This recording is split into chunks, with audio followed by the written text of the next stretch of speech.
What's up, everybody? This is Trey Biddy with HawgSports.com, HawgSports.com. Today on the show, we're going to talk about this latest run Arkansas has had in recruiting with all these commitments lately. We'll talk about football getting ready to start up, some things surrounding that, some of these anonymous coaches, what they had to say about Arkansas, and we'll get into a few other things, your questions, and more. All that on Hog Sports Live.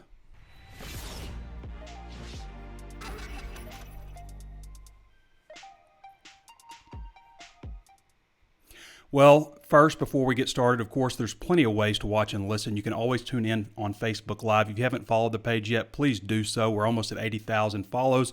We'd love to get to that number before football season starts. Also available on YouTube. If you haven't subscribed to YouTube, be sure to do so and hit the notifications bell also so you're notified anytime we upload a new video.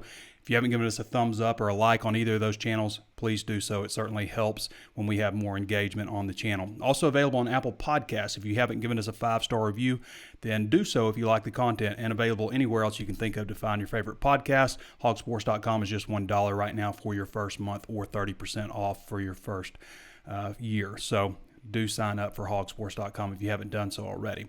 Okay, let's jump into this discussion on recruiting. Arkansas is currently ranked 30th in the country in recruiting. They were 25th right after the A.J. Green commitment. Things move quickly in recruiting. There's a lot of players across the country committing, but we also just recently released the top 247 ranking. We're going to get into some discussion of the top prospects in on that list as well. So Devin Manuel is the latest commitment to Arkansas, 6'8", 300-pounders out of Louisiana, a guy that hasn't played a lot of football. Okay, hasn't played a whole lot of football, but obviously 6'8", 300. And I know a lot of people are like, well, he looks, he needs some coaching and all this stuff. And, can he do this and can he do that? And I can remember going back to Dan Skipper, who was 6'10", 300 or so when he was being recruited. And I asked Sam Pittman, I was like, are you worried at all about, Dan, is he going to be able to bend? Is he going to be able to do things you want him to do? And he goes, well, Trey, if we didn't think he could bend, we wouldn't have recruited him. So I think probably the same answer would be given on Manuel here.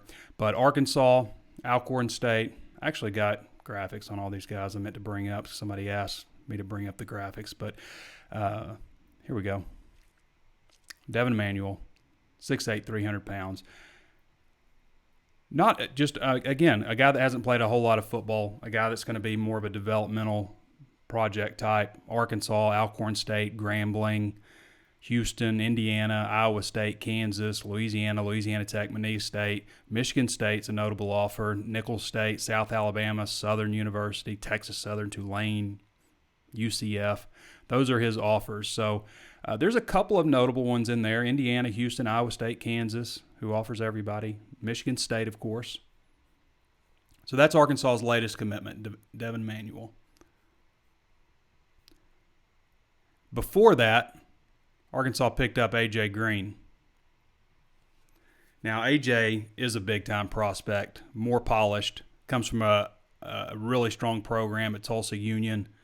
5'11", 194 pounds. Danny West was up there, not this past Friday when he committed, but the Friday before. And we did a 5-minute sit-down interview. That's for our VIP subscribers. So if you want to check out that interview, then go to HawgSports.com and subscribe, and you can check out the entire interview. Just a great, great young man. Also put together his commitment announcement video. And so we got a lot of stuff on A.J. Green. This is a guy that could have gone just about anywhere. Now, some schools were recruiting him as a cornerback. I really love him as a running back. There's been some discussion about whether or not Arkansas should play him at running back or cornerback. First of all, I think Arkansas probably wouldn't end up with him if they recruited him from corner. But even if he would have come at cornerback, you still don't have a stud running back in the class. So you need to make sure you take care of that. You need to make sure you get a stud running back before you start worrying about other people playing positions. And Arkansas hasn't had a 4-star running back commitment since Devwah Whaley, and that's been in the 2016 class. So it's been a while. Now, Raheem Boyd probably should have been. But this guy is a 10.38 100-meter dash, guys. Regularly runs in the 10.5 range, 21-second something, 200, blazing speed guy. Okay, I think he's a good tackle breaker. I think he's a little bit thicker than people are giving him credit for. Put together very well. Arkansas, Baylor, LSU, Michigan, Nebraska, Oklahoma State, South Carolina, Texas A&M. I mean, this is the kind of guy that could have said, "Hey, I want to come to your school," and would have landed an offer. Now, Oklahoma wanted him as a cornerback, and they're in on a 5-star running back and another really highly regarded 4-star.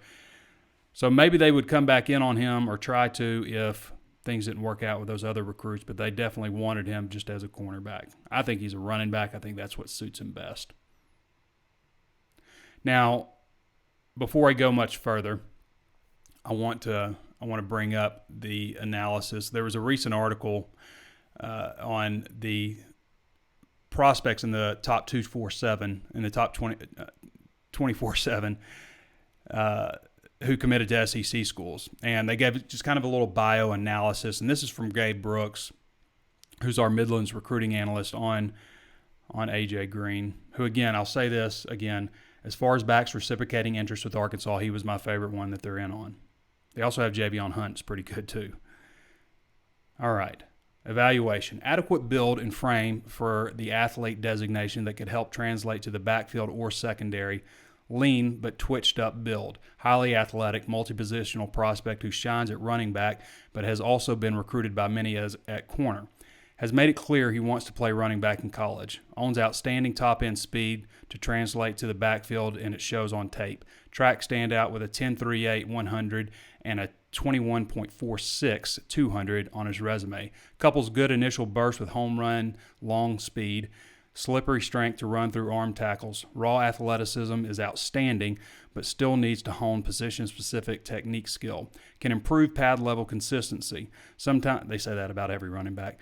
Sometimes unnecessarily bounces runs to the perimeter. Nevertheless, outstanding athlete who projects to high major level with long-term NFL draft potential. And they project one day he'll be a third-round pick. Or a day 3 pick. 4th to 7th round. So that's the rundown on A.J. Green. He's Arkansas's top-ranked commitment in the class. All right, before that, they picked up Lucas Coley. And Lucas is also a 4-star. I believe ESPN has him a 4-star recruit. On 24/7, he's a 3-star. Rivals, he's a 3-star. Ranked in the composite, the number 646 overall prospect in the country. I know that there are other coaches who think that this guy's going to be really, really good and is dramatically undervalued. He does have some nice athleticism. He was featured in the show Friday Night Tykes, has 35 scholarship offers. Most of those, however, are from schools that aren't on the major college level. Virginia Tech and Arkansas, Washington State, those are the finalists that were on the Power 5 level. Also, Houston was in there, which is a notable school, but Colorado State, Illinois, Louisville, those are probably the most notable ones. And I mentioned Virginia Tech, Washington State. Western Kentucky also offered him. Also had an offer from Yale, which, again, does things a little bit differently. But that's Lucas Coley out of Cornerstone Christian. I really like Lucas. I think that you picked up a guy in Malik Hornsby who is a big-time quarterback prospect last year, and it's hard to just stack like really highly regarded quarterback prospects back-to-back if you're Arkansas. Some schools can do it who have been doing it, have been winning, like Georgia is certainly notable for picking up a lot of 5-star prospects at quarterback. For Arkansas, I think they've made a good move with bringing Hornsby in, and then you bring in Landon Rogers out of Little Rock Parkview and Lucas Coley. Bring in those two guys in the next class, and I think your hope is that one of those guys pans out for you, ends up being a player. So he's out of San Antonio, Cornerstone Christian, 6'1", Raheem Sanders. Raheem Sanders is a 4-star on 24/7 Sports. On the composite, he's the number 401 ranked prospect in the country. This is a guy that can do everything. He lines up at, just about every position. I don't know if I brought up my Lucas Coley graphic, but here's Raheem Sanders. Rockledge, Florida, lines up at defensive end, lines up at safety, wide receiver, in the backfield. Can do just about anything. And this is a guy with power. 6'2", 210 pounds, a guy that runs through tackles, really good speed. They call him Rocket Sanders. They don't do that for no reason. Arkansas, these are his offers. Arkansas, Auburn, Boston College, Cincinnati, Duke, Florida State, Indiana, Iowa State, there's Kansas again, Kentucky, Louisville, Maryland, Miami, Missouri, Nebraska, Oklahoma, Ole Miss, South Carolina, Pitt, Tennessee, Virginia, Wake Forest, West Virginia. Nice long. Man, I just skipped over some of them. I just tried to spot the Power 5 ones mainly. But again, this guy can really get it. And I think he'll probably play wide receiver, but listed as an athlete. Arkansas is listed as an athlete. Get that guy up here. Speed, 6'2", 210. You can do a lot with that, and then figure it out. After that. Pretty good run right there. Pretty good run in recruiting for Arkansas. Currently ranked 8th in the SEC. Right now they have commitments. We mentioned A.J. Green, Javion Hunt also, Carl Albert, Oklahoma City running back, number 395 prospect in the country. We mentioned Raheem Sanders, Terry Wells, number 430 prospect in the country. He's actually ranked higher on 24/7 spots, and I'm reading out the composite rankings, which combines Rivals, ESPN, 24/7, and combines them all together through some formula algorithm. Anyway, Wells is he's a 4-star on 24/7 Sports. Keyshawn Parker, also out of Tulsa. Booker T. Washington, number 476 nationally. Cornerback Cole Carlson out of Bogota, Texas. Rivercrest High School, 6'5", 285, number 496 overall. I mentioned Lucas Coley. Marco Avan out of Jonesboro by way of Forest City, 6'3", 212, linebacker, 798 overall. Jermaine Hamilton, Jordan out of Lincoln College Prep, Kansas City, Missouri, number 827 overall, 6'1", 195, safety, hybrid, outside linebacker type. Jaden Wilson out of DeSoto, Texas, wide receiver, 6'3", 172, number 866 prospect in the country. This is a guy that I think has a good bit of upside, actually. I mentioned Devin Manuel, Devin, I think it's maybe Devon, actually. I might have said it wrong. Landon Rogers, we talked about him a little bit too. 6'4", 215-pound dual-threat quarterback out of Little Rock Parkview, number 968 overall prospect. And Manuel's number 927 overall. So that's Arkansas's recruiting class right now. Now, as it stands with everything, shifting over to football now, the season coming up, we're not that far away. We're just over a month from the start of the 6 weeks of practice. You know, it's going to be basically walkthroughs, but the NCAA has approved the football preseason model ahead of the 2020 season. And this is what they say. Assuming a first game on September 5th, the model begins summer access activities July 13th and adds meetings and walkthroughs on July 24th. Preseason practice begins on August 7th. Okay, just to elaborate, under the proposed model, assuming a school's first scheduled football contest is on Saturday, September 5th, Arkansas plays Nevada that week, student athletes may be required to participate in up to 8 hours of weight training, conditioning, and film review per week, no more than 2 hours of film review per week, from July 13th to the 22nd, to the 23rd. July 13th to the 23rd. So that's the period that we're in right now. Okay. Then from July 24th through August 6th, student athletes may be required to participate in 20 hours of countable athletically related activities per week, no more than 4 hours per day.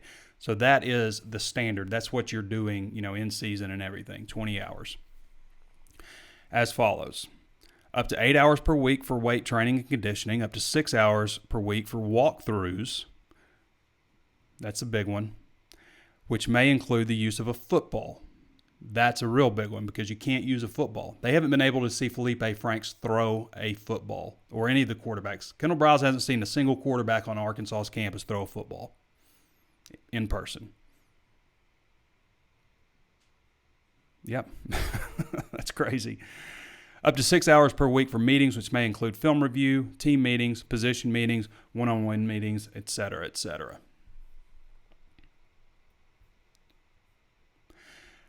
Actually meant to get to this first before we jumped into football. So I want to get to, this is an article by Danny West. I'm going to take a sip of my bubbly.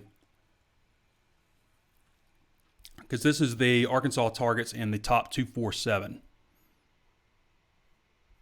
So we mentioned A.J. Green, who actually moved up. So the reason they came up with this new 24/7 ranking is basically just to get a few players in the ranking that, had been evaluated late, that they have decided, needs to get ranked.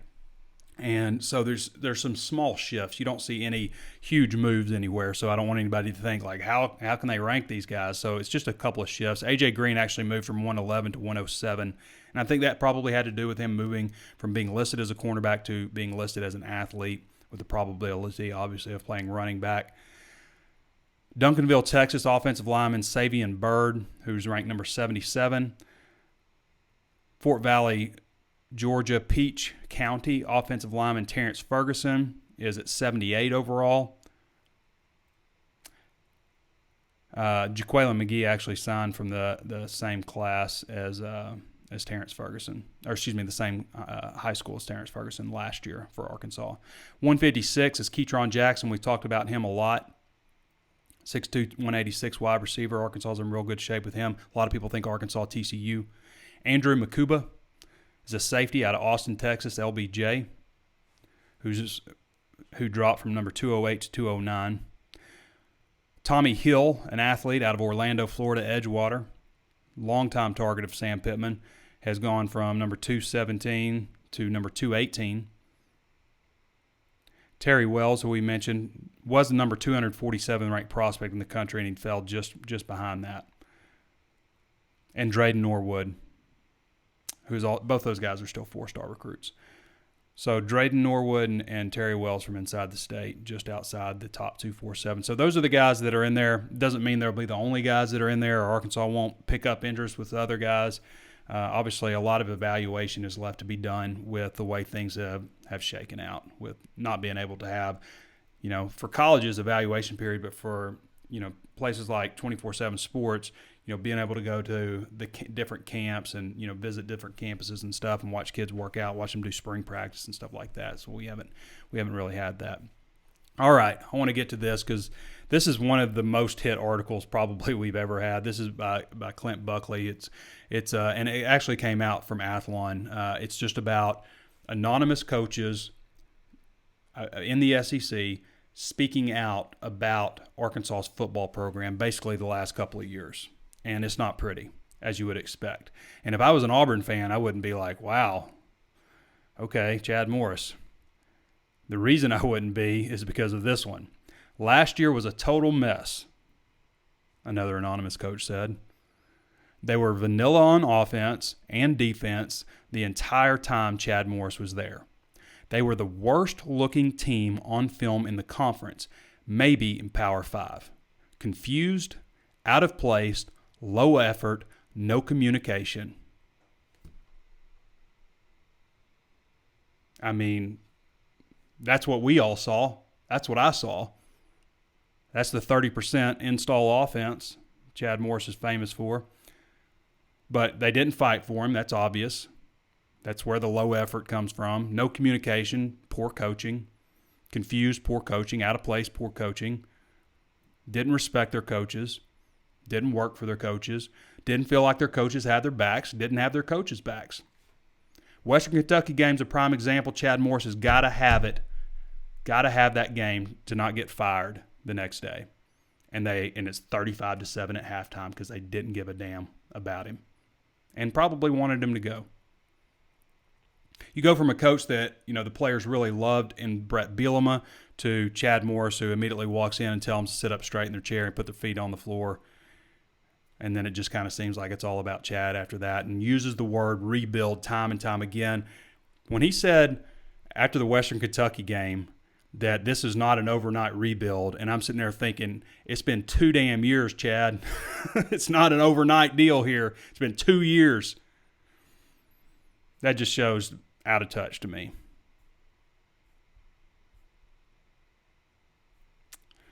All right, let's see what else they said. It's a total mess from top to bottom, one opposing coach said.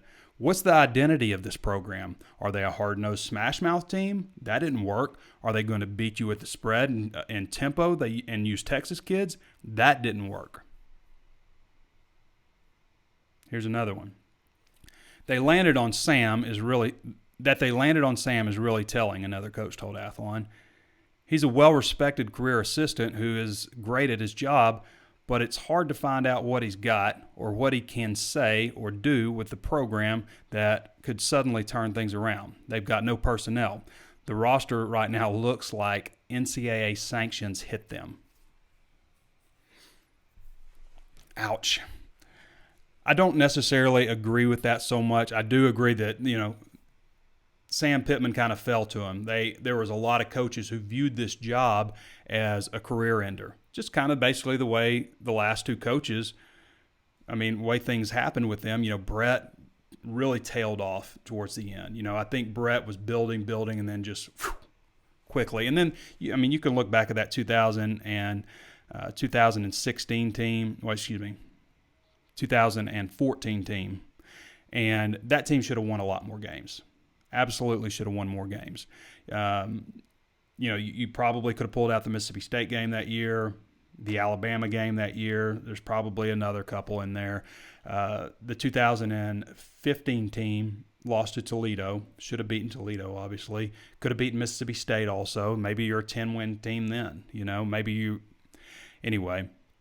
And then the next year, maybe they would have forgiven him a little bit. They lost Austin Allen. He got injured. Maybe they would have forgiven him a little bit and kept him on after that. But things are just diving the wrong direction. Just the way that 2016 season ended also. That could have been another – would they win 7 games that year? They could have won 9. They could have easily won 9 games that year. So – the only problem with Arkansas is you got to be a little more creative. You got to be a good evaluator. You got to put more emphasis on recruiting. Arkansas is one of the top spenders in recruiting in the entire country, for those who don't know. You got to reach a little bit farther to get your recruits. Everything else at Arkansas, facilities, fan support, all of that stuff is top-notch. Conference, everything.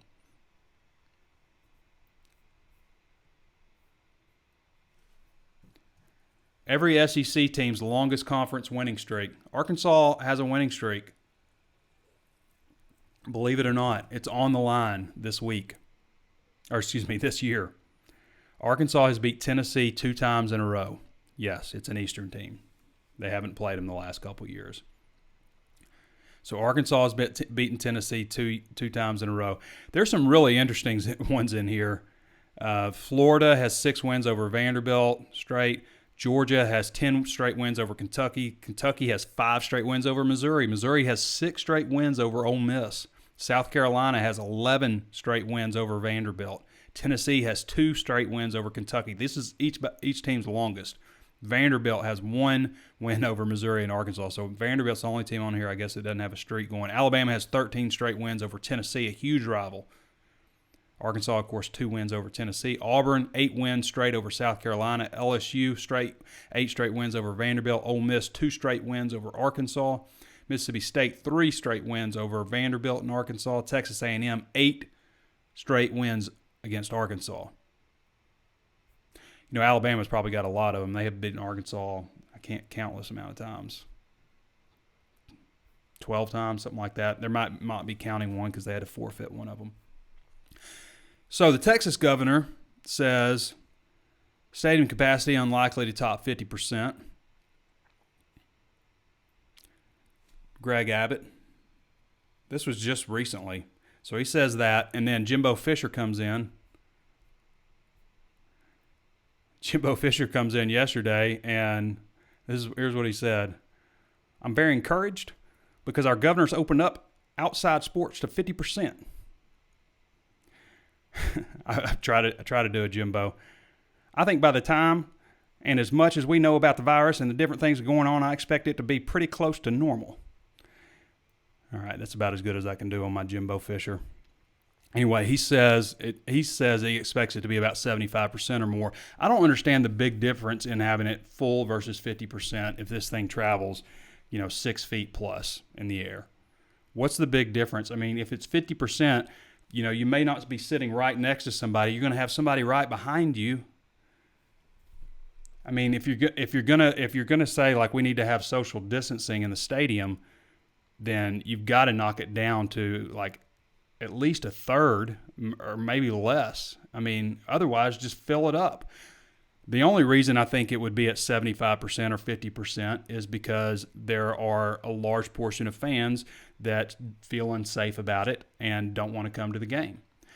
Particularly, the elderly, people with underlying conditions, but also other people. I've got a friend who's completely healthy, and he has not been anywhere but his house and his office, which he doesn't let anybody else in his office. He's a lawyer. But he hasn't been anywhere. He hasn't been to a grocery store. Everything's been delivered. So there are plenty of people out there who are diehard Razorback fans who would normally go to the games who just aren't going to go.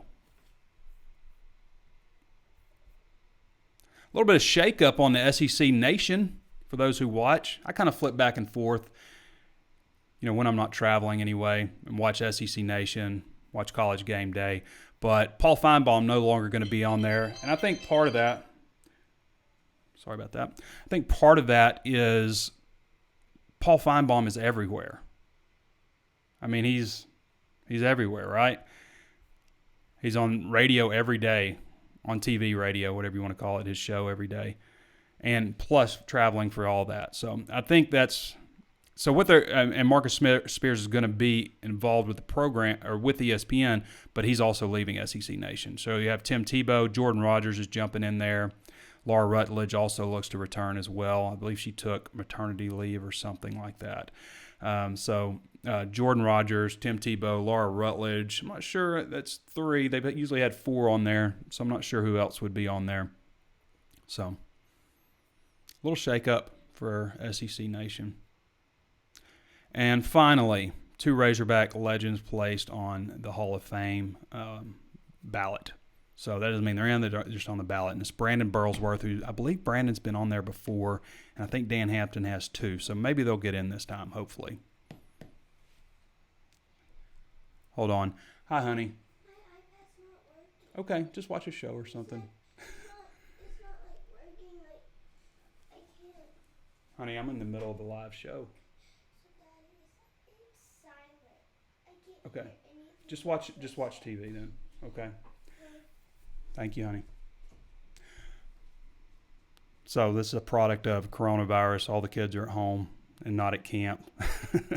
She's supposed to be working on piano and practicing her Spanish and reading a book. So her iPad has died. Sorry about that. She's been blowing me up trying to get me to answer. But my wife is at work, so we're home alone together. All right, so I want to go ahead and jump into your questions.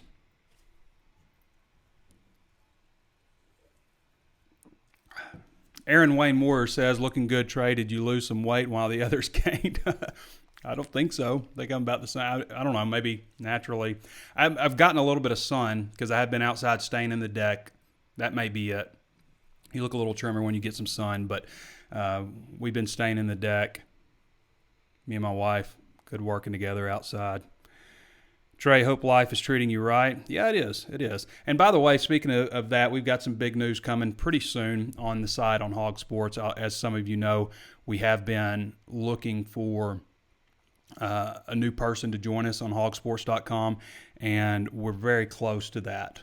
I conducted about a dozen interviews. We had approximately 40 people apply for the position, and from that we trimmed the list down, based on journalism experience and resume background, journalism background and things like that. And there were a lot of people out there, who are interested in getting into the business and seemed like they could, possibly work, but we were looking for this particular position, somebody with, a strong journalism background, somebody with a strong sports athletic background as well.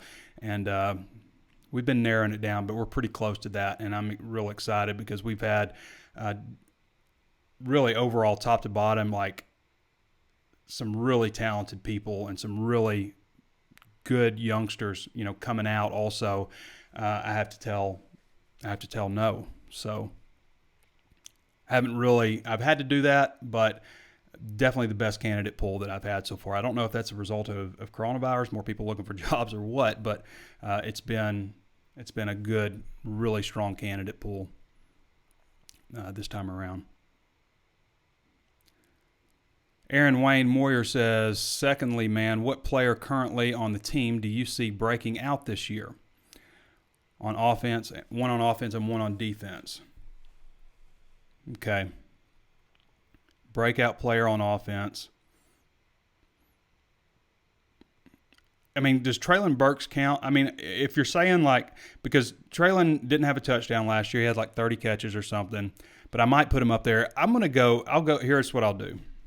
On this question, I will answer guys that, weren't starters last year. And on offense, I'm going to go with Hud. I'm going to go with Hudson Henry just because he was so highly regarded. He got off, he got sick, starting the season. So I think Hudson Henry could be a real weapon for them this year. They're not particularly deep at tight end, so he's going to be on the field a lot. I'll go with him on offense. Honorable mention nod maybe to Traylon Smith. And on defense, I'm going to go with Jalen Catalon. I think he'll start next year, this coming season. So I will go with Jalen Catalon, and then maybe I'll throw an honorable mention nod to – how about Devin Bush? So 2 secondary guys. Jonathan Marshall could too. I mean, Jonathan Marshall didn't start, so you might consider him up there.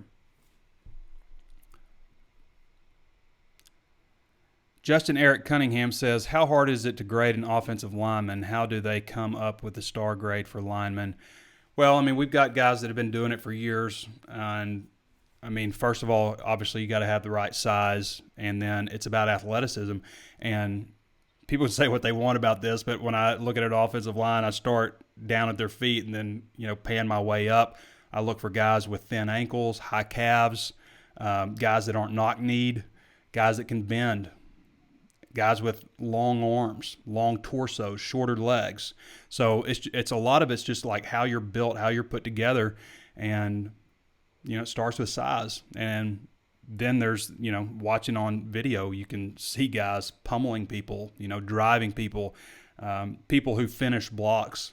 That's what you look for. Drew Stout says, what is your way too early prediction on what Sam Pittman will be remembered for as the head coach at the University of Arkansas? Hopefully making Arkansas proud again. That would be my hope.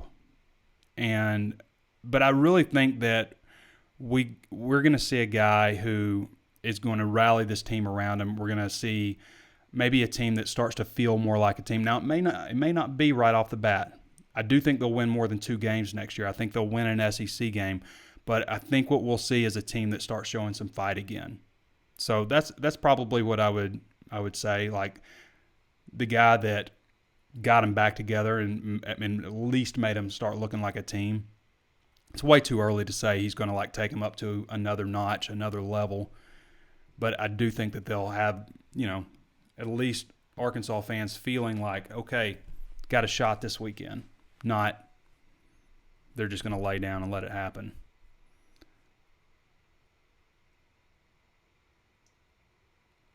Larry Bateman says, how do some schools have so many commitments already, like Tennessee, along with others already reaching their total allotment? Tennessee is a bit of an outlier. Arkansas is pretty much on pace with most schools in the SEC, but Tennessee has more, I think, than anybody in the country. I don't know how they had so many, but it's possible.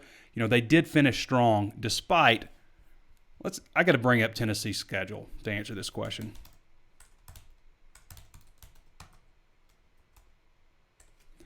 All right, so this is how Tennessee finished last year, and I think there's a lot of people who look at it as wow, Tennessee finished strong.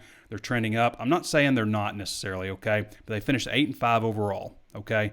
This was the end of their schedule. This is how things started out. They lost to Georgia State, opener. They lost to BYU, second game.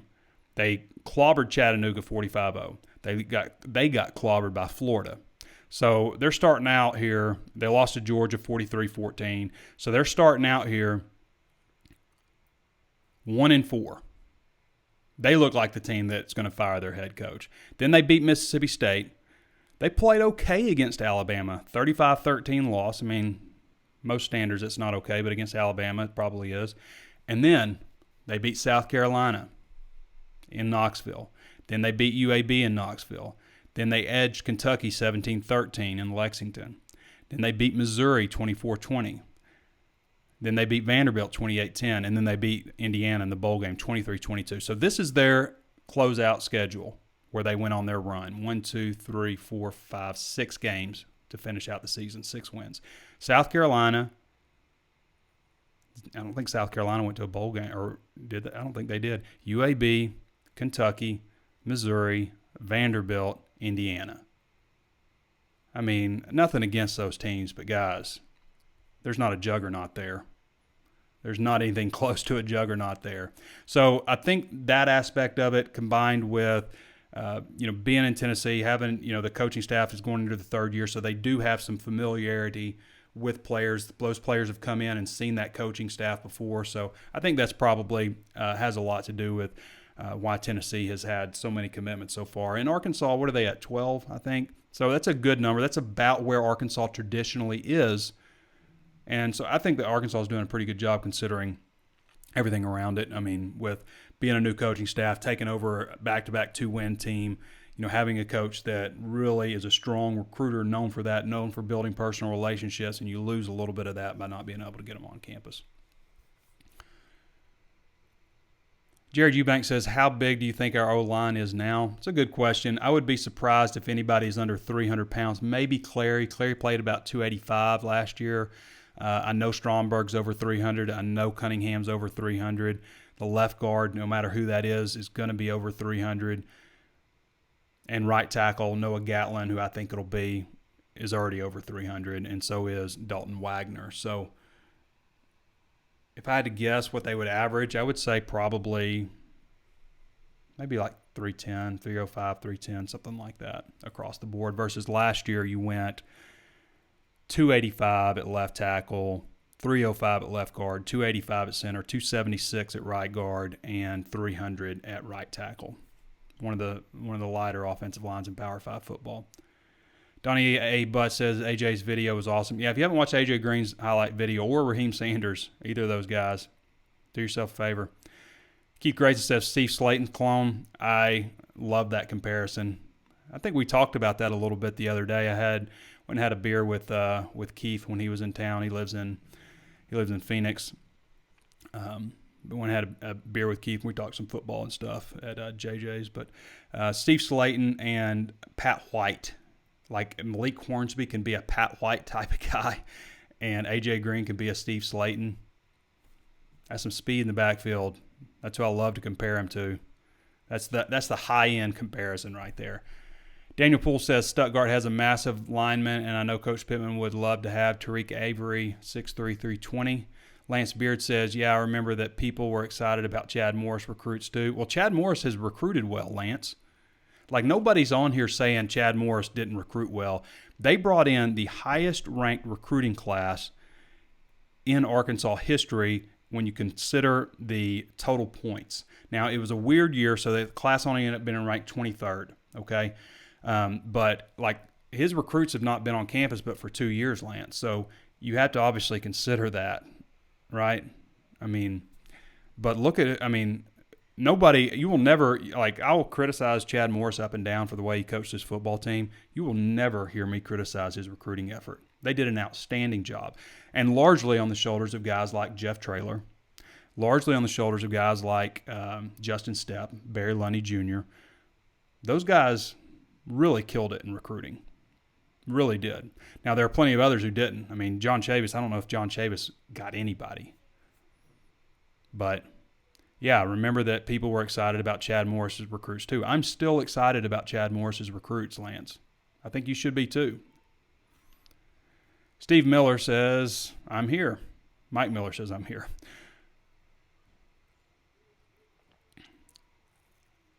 Brandon Hawley says, any updates on tight end recruiting? Yeah, let me see if I can give you one. Danny has a crystal ball that he just put in fairly recently.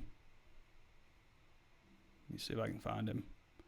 Dax Courtney, unranked, unrated, out of DeWitt, Arkansas, 2022 class. A little early to be ranked in the 2022 class. But he has offers from Arkansas, Arkansas State, Baylor, Kansas, Kansas State. Anybody else?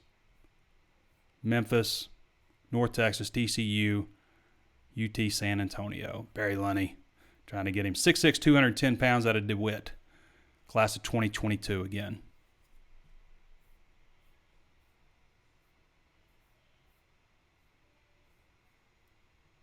They do need to recruit. I mean, they do need tight ends in this class, I think, in this 2021 class. Justin Eric Cunningham says, with having Barry Odom as our D coach, do you think we have a greater chance of beating Missouri since he knows the talent they have? I certainly like I certainly like Arkansas's chances better with him. Absolutely. Knowing their personnel, there's a high level of motivation. Randall File says, what do you make of the anonymous coach contests in Arkansas not having much talent? I agree that they were vanilla and uninspired, but I see talent on this team. There's more talent on this team. I've said this before, but take the Western Kentucky game. Do you think any kid who ever grew up in Bowling Green rooting on Western Kentucky his whole life, when it comes to making a decision, he's got an offer from Western Kentucky, he's got an offer from Arkansas, that kid's picking Arkansas 100% of the time? Western Kentucky's not beaten Arkansas for a single recruit ever. Neither is North Texas. Neither is Colorado State. Neither is Portland State. Neither is San Jose State. That's coaching. And I've said this before. People say stuff like, it's not about the X's and O's, it's about the Jimmies and the Joes. That's something that bad coaches say. It's half and half. It's half and half. There are plenty of teams with loaded rosters that suck. There are plenty of teams out there that achieve beyond the level that they should achieve at based on the recruits that they bring and the talent they bring in. Look at TCU. Look at what Baylor was doing last year. There are plenty of teams. Look at what Boise State has done over the years. Plenty of teams, and it comes down to coaches. Same coaches, like Matt Rule goes and wins at Temple and then goes over to Baylor and wins. The same coaches, Urban Meyer wins national championship. I know it's Ohio State and Florida, but still, there's a lot of coaches out there that are at programs that have the ability to be a national power and aren't. It's about the Jimmies and the Joes, and it's about the X's and the O's. That should be the statement.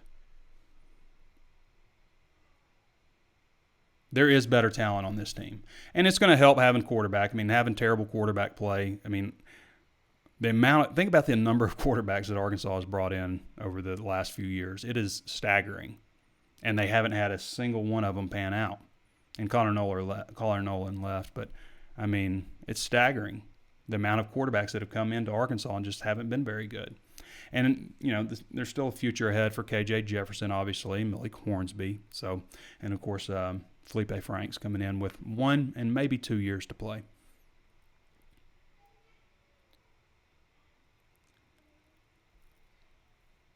No news, Larry Brown, on the assistant basketball coach right now.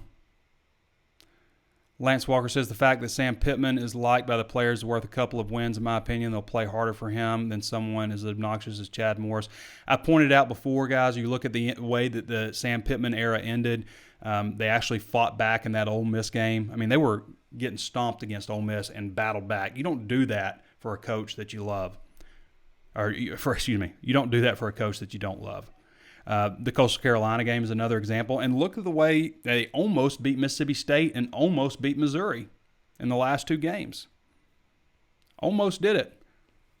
You think they would have fought like that for Chad Morris? Absolutely not. So it does matter. It does matter. The players have to know the coach has their back. And if not, then they've got to absolutely believe that the coach is going to take them to the promised land, which they have with Bobby Petrino, because they did not like Bobby Petrino.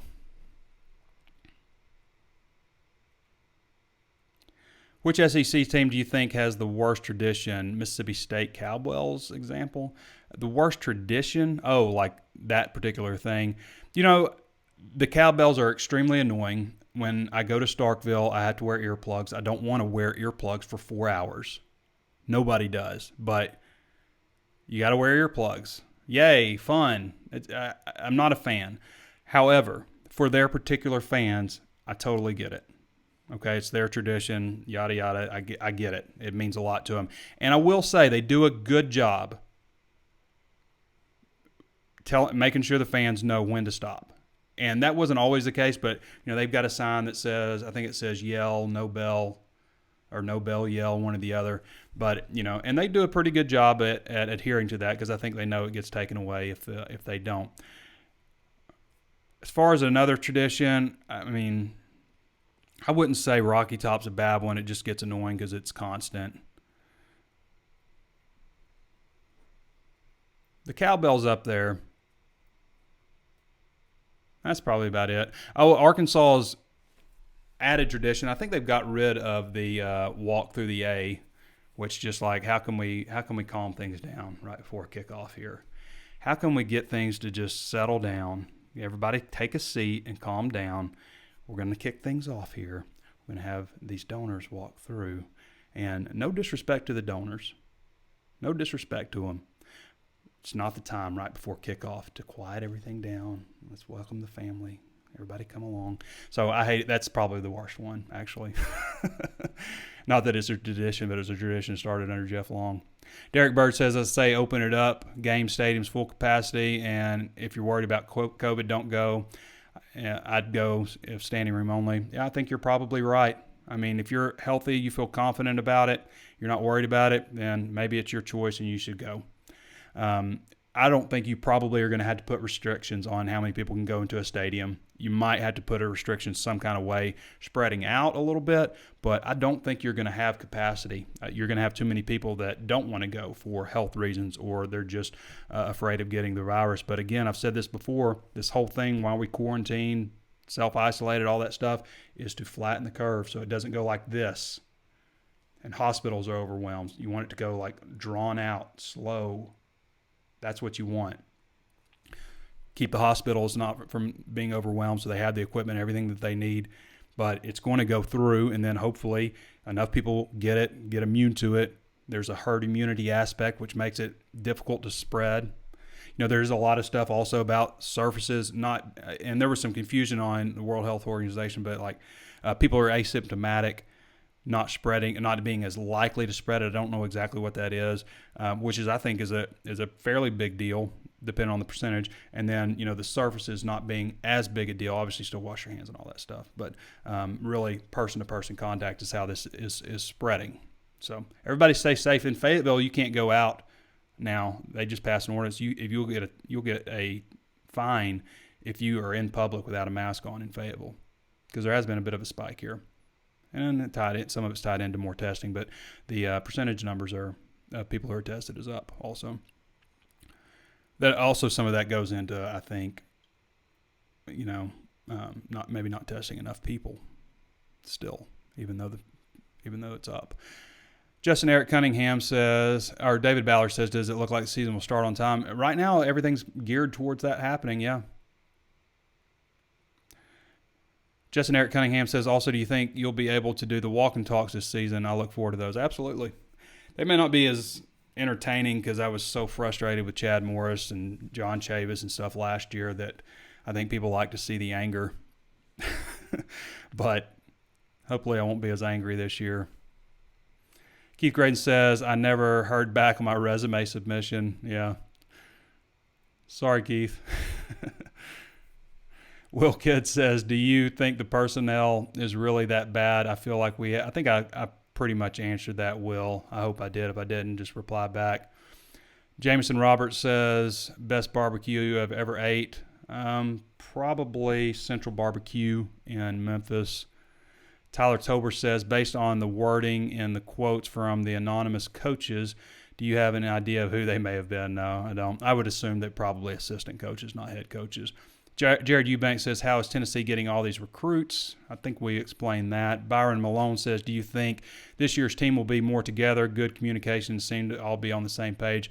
I think they will, yes, I do. And I think, I think I've mentioned why those things. If you look at the Hog roster, says Rick Taylor, does it still resemble one that looks like we've been through NCAA sanction? I thought that was maybe a little bit harsh. Again, I pointed to some of the things they should have been able to beat some of those teams.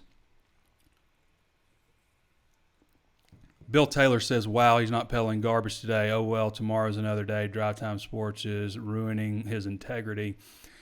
Integrity? Integrity. Not sure what you mean, Bill Taylor. But I don't like you. and I might block you.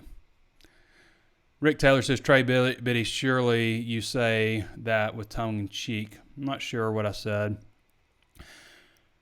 Michael Kevin Matheny says, go Hogs, can't wait for the season start. Chuck Carter says, what's the update with the new OL player who chose the Hogs yesterday? We went over that at the start. Joshua Shiver says, Trey, in your opinion, what does a successful first year look like for Pittman? I think if they can get to 5 wins, winning an SEC game, maybe even 2.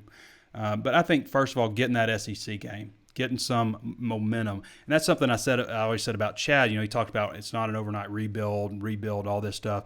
But you have to have a push. You have to have the momentum going in the right direction, and they didn't have that with him. So I think that sense, that feeling, when everything's said and done, that, hey, after the 2020 season, they might do something in 2021. They might get to a bowl game. They definitely have some momentum behind them. This is looking like a team. I think that looks like success to me. Joel Steele says, how about some future basketball players? Well, they just got Justin Smith. I mean, that was a big one out of Indiana. They've got 3 grad transfers in this one. But I think, Joel, you might be pleased with some of the basketball stuff that we have coming up in the future on HawgSports. Nathan Espinoza says, it's not that we enjoyed the post-game anger, but it allowed us to vent. Yeah, some people have said I was channeling Razorback fans. I kind of felt like that maybe too. Zach Freeman says, finally got me on the 2 months for $1. Thanks for the great content, Woo Pig Suey. Appreciate you, Zach. Appreciate everybody who signed up for that 2 for 1. Thanks for the content, man. You're appreciated. Rick says, Justin Eric Cunningham. Rick Taylor says, bragging on Morris's recruitment. Oh, no, Morris's recruitment was strong. I mean, there were 15 guys in that class who were a 4-star recruit by at least one recruiting service. I think 12 on 24/7 Sports Composite. That has never happened at Arkansas before. That is not tongue-in-cheek. I mean, look at what they did with wide receiver recruiting, getting Traylon Burks, getting Trey Knox. TQ Jackson has left the team, but he was also a 4-star recruit.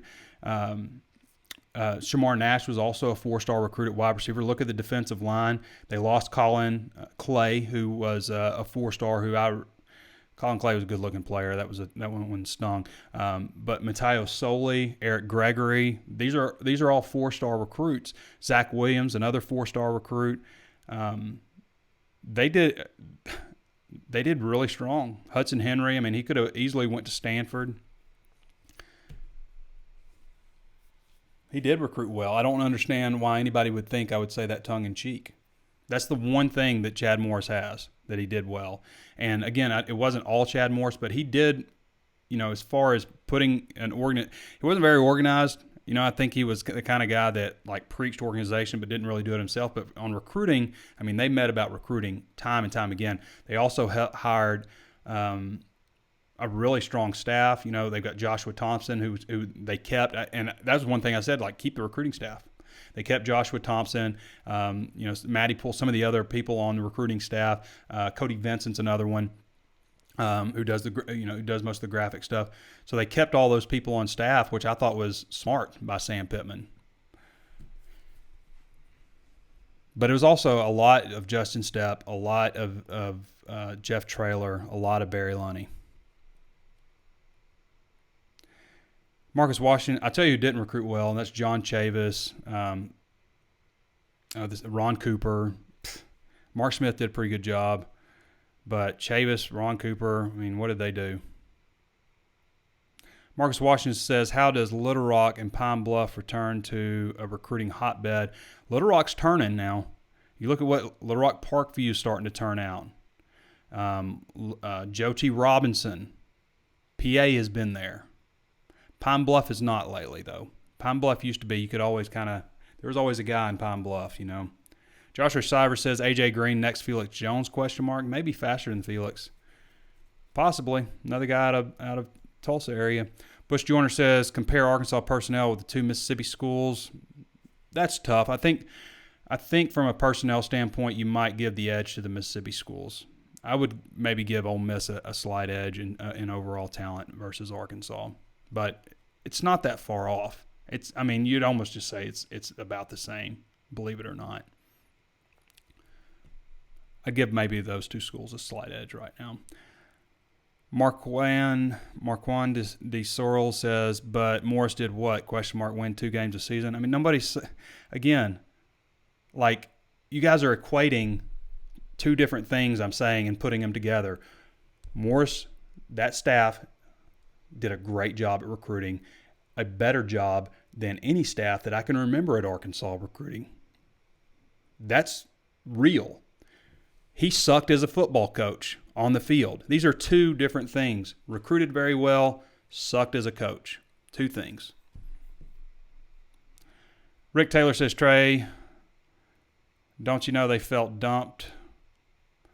Rick Taylor says his absence hurts everything. Steve Welton says some have Arkansas finishing last in the SEC West this year. I disagree with that. Your thoughts? I don't think that's out of the realm of possibility they could finish last. I think Arkansas, Mississippi State, Ole Miss, any one of those, but strong chance it's Arkansas, unfortunately. Tyler Tober says, what does Mark Smith do now? Saw on Twitter he's still in NWA. I'm not sure if he's caught on anywhere, to be honest. Rick Taylor says, he's not here anymore. I apologize. I'm not sure. Anyway, of course, I want to remind everybody there's plenty of ways to watch and listen. You can always tune in on Facebook Live, of course. Be sure to give us a thumbs up and follow the page if you haven't done so already. Also available on YouTube. Throw us a thumbs up there, a like if you like that video, and also subscribe to the channel. Hit the notifications bell so you know anytime we upload a new video.